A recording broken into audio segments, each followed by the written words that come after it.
as we continue to track the peaceful protests and developments in the case of George Floyd, many of you have asked what kind of training law enforcement officers go through to combat racial bias.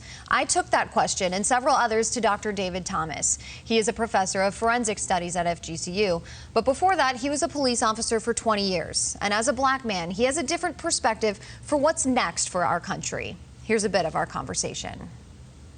Is there any kind of training to combat the possibility of racism coming through in policing? There's a component in the training that deals with bias on traffic stops. I would suspect after this is over, it's going to go through the roof. They'll be training everywhere. I mean, every agency will be doing something so that they can say that they address the issue. Do you think that that is part of the problem, is they need to bring something like that back? I do, but it also depends on who's delivering it. If that person coming in doing the training was a cop and paid their dues and is coming in and having those conversations, it's better received because you've been there where we've been and you understand the dynamics. And so we're willing to sit and listen to you.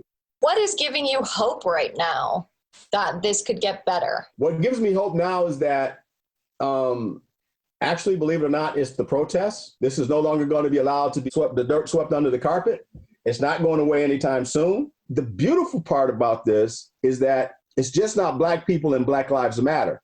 It is a cross-section, and these protests are diverse, which means that people are tired and they're fed up, and there needs to be change. What needs to happen next? We're talking maybe a year down the road is that there has to be convictions because the country, they have to have healing. They have to show that the justice system works. It hasn't when it comes to law enforcement officers. You know, very rarely are there convictions when law enforcement officers are involved in any kind of behavior. When officers get away from the tactics that they've been taught is when we have this problem.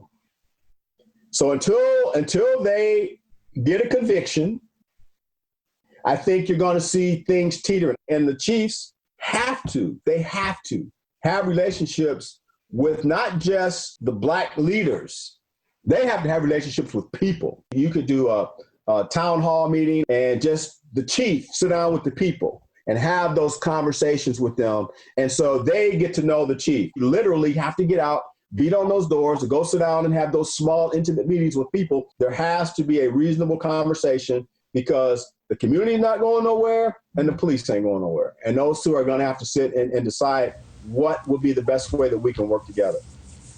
Now, I have shown you several parts of our conversation over the last few days, and you can find all of that on our website, fox4now.com.